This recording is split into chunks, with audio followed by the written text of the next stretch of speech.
Coming up on Lexington Now, honoring our veterans. If you're frying a Thanksgiving bird, we've got somewhere for you to put that used grease, and E911. This and more up next on this week's edition of Lexington Now.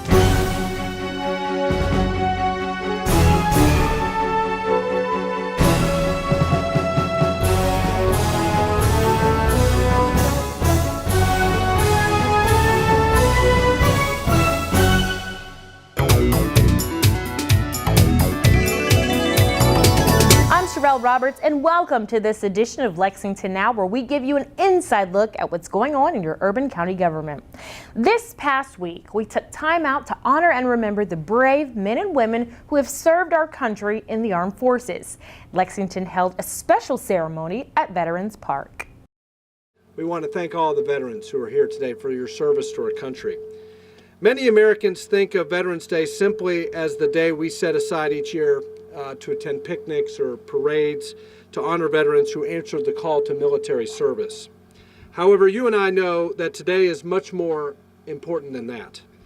President George Washington, a veteran himself, once declared that the willingness with which our young people are likely to serve in any war, no matter how justified, shall be directly proportional to how they perceive the veterans of earlier wars and how they were treated and appreciated by their nation.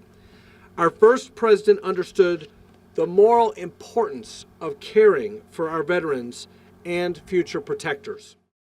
But I always like to start off my speeches by thanking all veterans, men and women who served our country.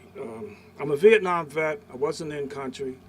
And when we got back, we weren't very well accepted. And it took us a long time. And Veterans Day means a lot to me now that I can get up here and I don't get rocks thrown at me, I don't get rotten tomatoes thrown at me. And on behalf of the disabled veterans, it took us a long time to get our benefits, and we had to just really, you couldn't even get people to even go to our VA hospitals. It took a long time because they felt like we didn't get the respect at the VA hospital.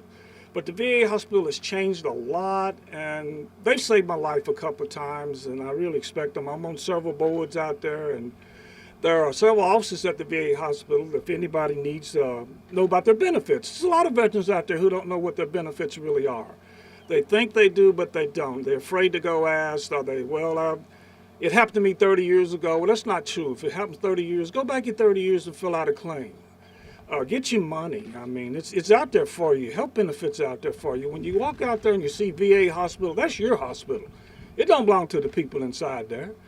It belongs to everybody in the country that's a veteran or the family's a veteran. And so I'm basically here to speak on behalf of the VA hospital and disabled veterans and to let them know that there are benefits out there for you, and not only men, it's women too. Some of the women don't even know what's out there for them. Go check it out. I mean, it's free. It doesn't cost you a dime to go in there and see what's happening. And I picked up something one day. I think I can read it. I actually left my glasses at home. It was a guy by the name of Larry Wallace. He was from Nicholsville. It says, a veteran, wherever active duty, retired, National Guard, or Reserve, is someone who wrote a check and made payable to Americans the amount up to including his life. And I carry this with me all the time, which is really true, because that's what we did. We wrote a check, and some of us made it back, some of us didn't. And I haven't had a chance to go to D.C. and visit the wall, but when I do, I'm going to go see it. I'm sure I'm going to break down, because I have a lot of friends on that wall. And I'm in the United States Navy, by the way, and I didn't get a chance to go to Vietnam, but I always took a bunch of them with me when I went. We dropped them off, we picked them up, we brought them back.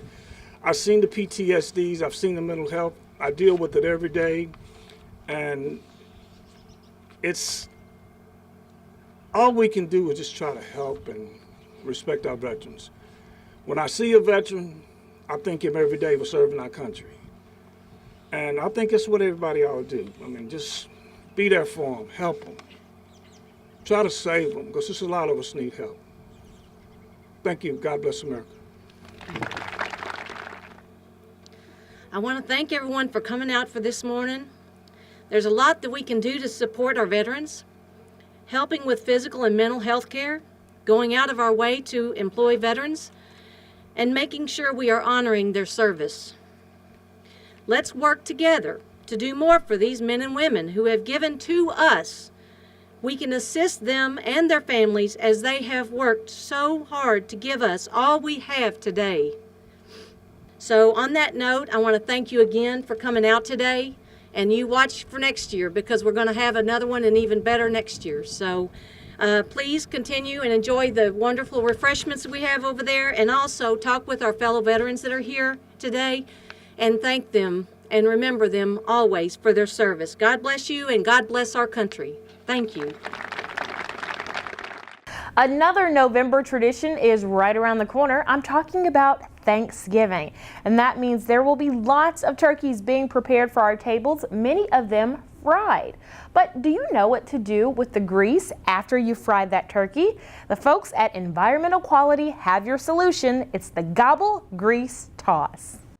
Hello, I'm Jennifer Myatt with Lexington's Department of Environmental Quality and Public Works. I'm out here this afternoon at the Redwood Cooperative School with Sarah Cummins, and we're going to talk about the upcoming Gobble Grease Toss. So if you're frying a turkey this Thanksgiving, you'll really want to pay attention to this next bit. Hello, Sarah. Hi. Tell us a little bit about the Gobble Grease Toss, where it's going to be, if people are interested, what they should do. Okay, so the Gobble Grease Toss will be the day after Thanksgiving. On Friday. It will be held at our school, Redwood Cooperative School, in the parking lot. We're located on the corner of Tate's Creek and Armstrong Mill in Lexington. And this is an opportunity for citizens to be a little more green this holiday season and bring in any used cooking oil they might have. We have an exciting partnership with the Center for Applied Energy Research and Kelly Green Biofuel.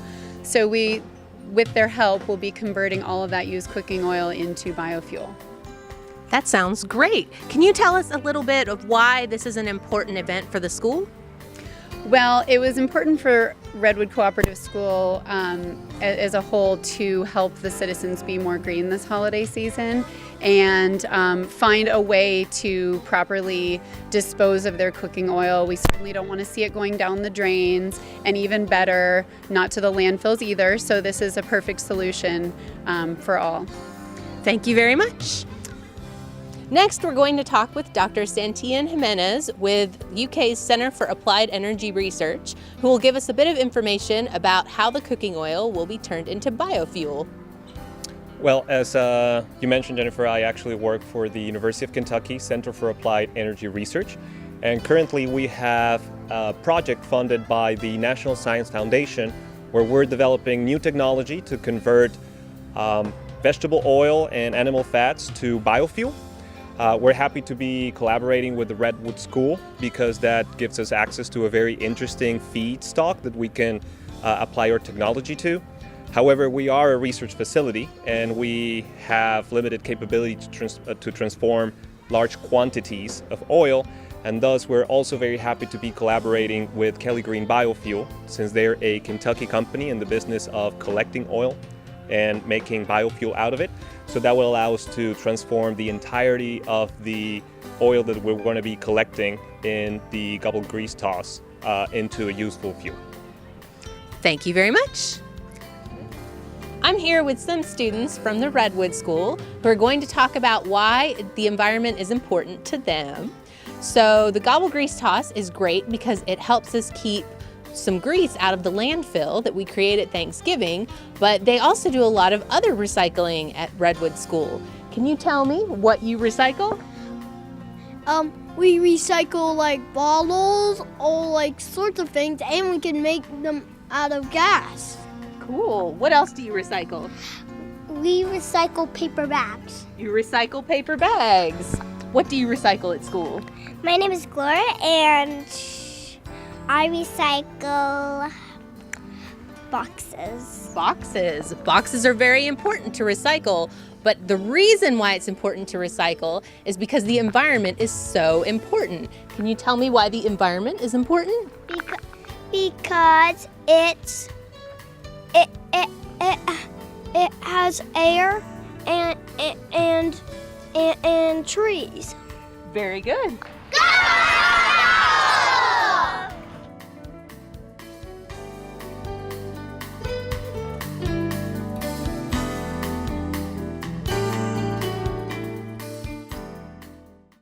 For more information information about the Gobble Grease toss, you can log on to the city's website, lexingtonky.gov.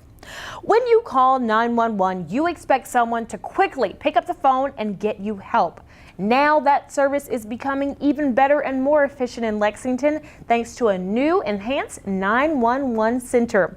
We got a tour of the new facility from E911 Director Robert Stack. What we have over here is a typical call taker position. And what we try Enhanced to do is 911 give Director call Robert takers Stack one of the very is best giving us a training tour of the possible. new Give them this, 911 very, telecommunicator not workstations. very expensive chair. But what they have at their disposal is monitors that show them the telephone call coming in, a monitor that shows them a map of where this call is coming from. They also have just regular internet that they can bring up if they want to look at something on the internet. They have their computer-aided dispatch screens here, so they have a lot of resources available to them right here at these 6 monitors. They also have their own personal fans. He says making the workstations high-tech and comfortable means employees are happier and more productive. And the nice thing about these positions is they raise and lower. So if you're tired of sitting and you want to raise this position up, you can sit here and raise it all the way up. We want them to be comfortable, and as you can see in the wall behind me, they have TV monitors to view weather. We require weather and news to be on at all times. We have a status monitor that shows who's busy in the room, what kind of call they're on. We have surveillance cameras, we have traffic cameras. We have the ability from this room to control the traffic cameras. So we can blank out an image, we can zoom in on an image to see how many vehicles are involved in a collision. So there's a lot of information that these dispatchers and call takers here have available to them at all times. This is truly a state-of-the-art center. Coming up after the break, vacuum leaf collection is underway.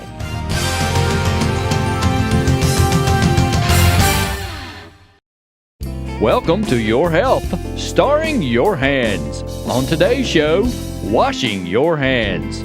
If people don't wash their hands often, especially when they're sick, they can spread germs directly to other people or onto surfaces that others touch. And before you know it, everyone has come down with something. It's important to wash your hands frequently with good soapy water. Here's some hand washing tips. Wash your hands after using the bathroom. Wash your hands after coughing or blowing your nose. Wash your hands before eating, serving, or preparing food. Wash your hands after playing with your pets or touching other animals. Wash your hands after outdoor activities. Wash your hands before and after visiting someone who's sick. Wash your hands when they get dirty. And wash your hands after changing those diapers. Thanks for watching Your Health, and remember, wash those hands frequently. Rainwater that washes down our storm sewers goes directly into our creeks and streams, taking with it what's on the ground. So if you leave a little litter or pet waste on a sidewalk near Versailles Road, it goes into Wolf Run Creek. Don't trash the Bluegrass.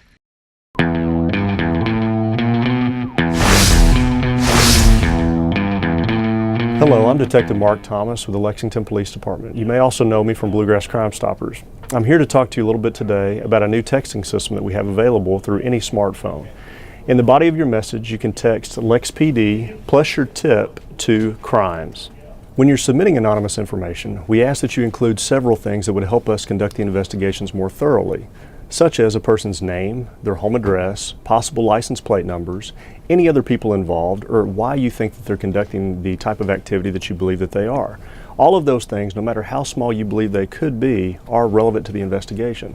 So please include those. So remember, you can send your anonymous tip information either through text, you can call the Bluegrass Crime Stoppers anonymous tip line at 859-253-2020, or you can go online to bluegrasscrimestoppers.com.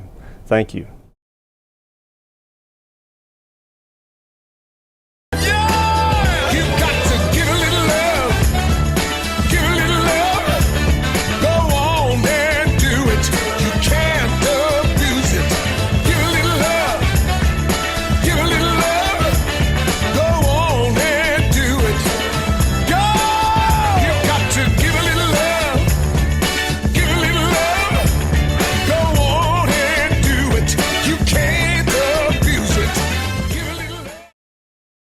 This message is brought to you by the U.S. Fire Administration. Have 2 ways out. When fire strikes, deadly smoke can fill your home within minutes. That's why the USFA wants you to plan and practice home fire drills. Draw a map of each level of your home showing all doors and windows. Discuss the map with everyone who lives with you. Practice your home fire drill at least twice a year. Make sure all doors and windows that lead outside open easily. Push the smoke alarm button to start the drill. Try feeling your way in the dark or with your eyes closed. Have at least 2 ways out of every room. If your first way out is blocked by fire or smoke, you can use your second way out. If there is smoke, get low and go. Crawl quickly under the smoke to your nearest exit. Close doors behind you and gather at a pre-planned outside meeting place where first responders can see you. Call 911. Remember, get out and stay out. Never go back inside for people, pets, or things. Learn more at www.usfa.fema.gov.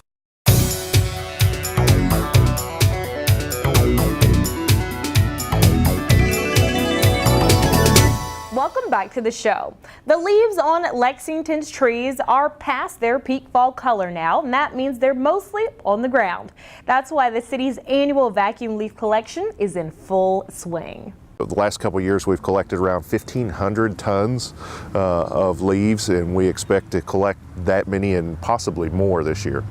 Leaf collection is a big job in Lexington, Fayette County, but Rob Allen says his folks are more ready than ever to get going to help residents clear the leaves from yards and streets. The vacuum loose leaf collection program is for residents of Fayette County that get city trash pickup. Workers will be vacuuming leaves Monday through Saturday for extended hours. Several crews come by, a big vacuum machine, and suck them up. Then we transport them to our yard waste landfill where they're turned into compost. You know, it's an aesthetic thing, plus it's to keep the leaves out of the storm sewer system. We've had quite a bit of leaf drop, and what we don't want to see is those storm sewers get clogged up and we have flooding, and then the temperature drops and then you have ice. Neighborhoods will get one visit this season, so knowing your pickup time is important. And it's being made easier thanks to a new interactive website. Go to lexingtonky.gov/leaves, and there is a map detailing the collection areas of the city. You can type in just your street or both your house number and your street, and it'll tell you if you get collection, when that collection is scheduled for. But we're also going to have a feature on that map as similar to what they do for garbage collection, that's going to tell you leaf collection is on time, has been delayed by the weather. Plus, this map is going to contain information as far as streets we've completed, where we're at, and where we're going. Allen reminds citizens that only leaves should be piled up for pickup. It should be leaves only, no sticks, debris, dead critters, garbage. Those things are a hazard to the workers and can also damage the equipment. And if you miss a pickup or don't have one scheduled, no worries. There are still ways to get rid of your fallen leaves. They can take their leaves out to the Haley Pike landfill, use the yard waste bags, so they get coupons for free bags if they call Lex Call 311. And of course, the yard waste continues their year-round pickup schedules. The leaves may be falling, but there's still plenty to do to make sure your trees are ready for winter and the return of the leaves in spring. John Saylor fills us in. Too much mulch is a bad thing. That's according to John Saylor with the Division of Environmental Policy. When we see trees that are mulched like a volcano, like the tree's about to be shot out of the mulch, that is not a good thing for the tree. Well, that's a comical way to say not to over mulch, but there's a real method to this mulch madness. When we have so much mulch around the tree, especially at the base of the tree, we have rodents that can overwinter in that mulch and basically chew at the bark of the tree. You want mulch to be no greater than 4 inches, and you want it to break down. You want that at the end of the season to have to add more mulch. So what's the right way to do it? If you do have the mountain of volcano mulch ring on your tree, then you can just pull that mulch off. It's a simple fix. You can just take it, just extend that mulch ring and pull the mulch away from the base of the tree. So they're just going to show you, how to make that. And even up against the trunk of the tree, you just want a light dusting. in our street tree ordinance, we say that street trees need to be 7 feet cleared over the sidewalk and 12 over the street. But not everybody follows the rules, making it tough to walk, run, drive, and see in neighborhoods. And breaking the rules isn't just a nuisance. It can also mean a fine for lawbreakers. Just encourage everyone to take a look at their trees and kind of think about in the future what branches are going to be impacting the right-of-way on the street side and then also on the sidewalk. And if you don't know how to prune, John Saylor with the Division of Environmental Policy has some tips for you. You never want to just cut and leave a stub. You want to take it back to a lateral branch, and typically you want to take it back to something that's a third in size of what you're removing. And then you always want to prune out just the dead wood. A dead branch is just it can be an open door for wound or disease to get into the trees. So I've got some dead pieces right there, and actually I'm going to take this on back to the lateral above, and then I'm going to take some of this finer dead out the interior of the tree that's just basically dead and doing nothing for us. And I'm taking it, notice I'm taking everything back to a branch. I'm not stubbing it off. And he says if you do decide to prune, it's best to do it when your tree is young. It's just like people, they can tolerate a little bit more, heavy, being a little heavy-handed on the pruning now. Not strip it clean, but basically they can take a lot more than if this tree was older. The holiday shopping season is rapidly approaching, and Lex Park's Gary Means tells us all about where to park to take advantage of all downtown has to offer. My name is Gary Means, Executive Director of the Lexington Parking Authority.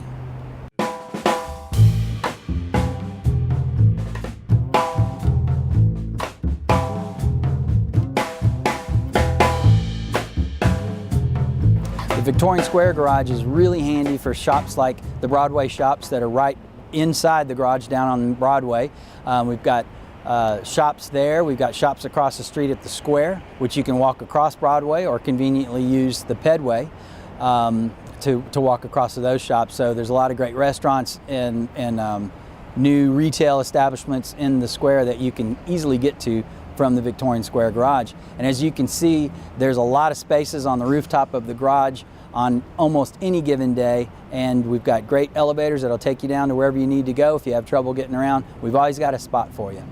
Another great thing about parking downtown and in parking garages that we run is we've color-coded all the floors. A lot of times one of the things when you're shopping, you forget maybe where you left your car, and this makes it really easy to remember what floor you're on by the color coding.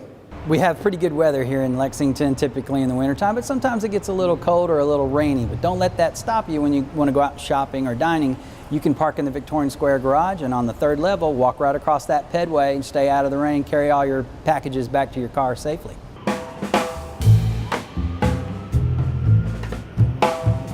Whenever you pull into a Lex Park Garage, you hit the green button, and a token will come out right here. But a really great way to get in and get out quickly is to use your credit card. We have a credit card in, credit card out feature. So you insert your credit card right here, the gate will go up, your time starts, and when you leave, you'll insert your credit card at the exit gate and you're home free.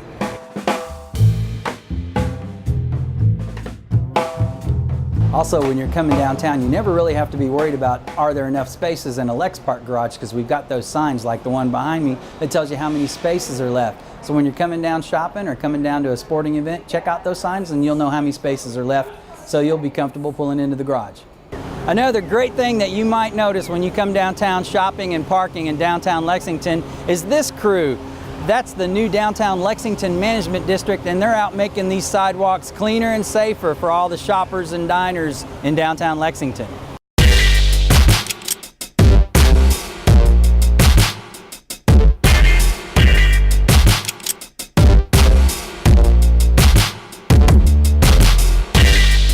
There you go. Come on in. I'm not worried. Get all close to me.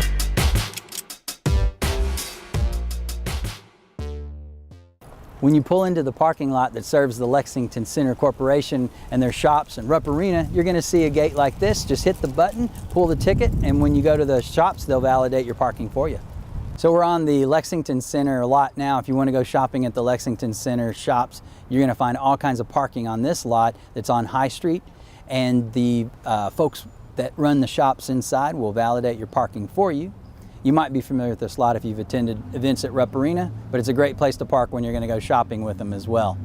Another thing to keep in mind when you're downtown, we've talked about parking garages and parking lots, is the parking meters, and also how to find out information about where parking is available and how much it might cost. We've got a great app called Park Me that you can download free to your mobile device, or you can look it up on your computer at home, and it'll tell you what the rates are at all the different lots and garages in downtown and the availability about how full they are at any given time. And we've got another great app called Pay by Phone that works at our parking meters. You can download that as well to your mobile device and set up an account, and that allows you to pay the meter, go to your meeting or your lunch or your shopping, and then if you're going to stay a little bit longer, it'll give you a reminder and says, hey, your meter's about to expire, and you can extend your time right from where you're at, so you don't have to run out and worry about getting a parking ticket. So that's the Pay by Phone app. And then for information about all the rates and things, the Park Me app works great for that.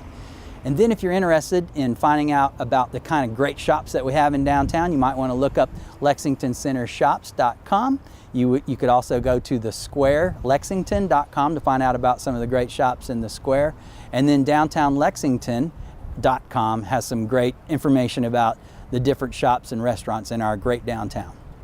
Well, I hope you've picked up a lot of tips about parking downtown, and for more information from the Parking Authority, check out our website at lexpark.org.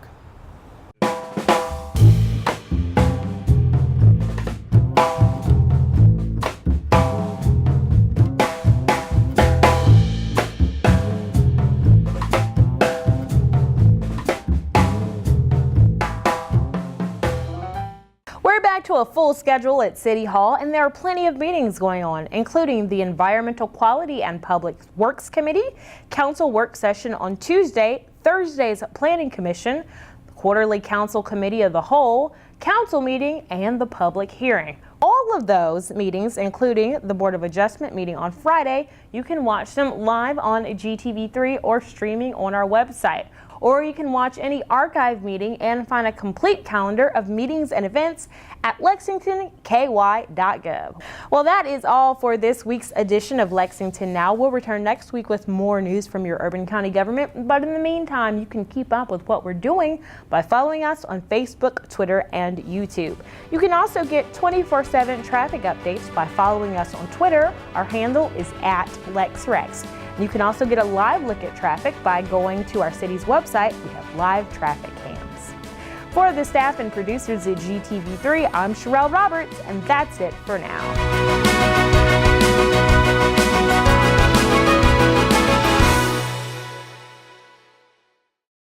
The preceding program was produced through the facilities of GTV3.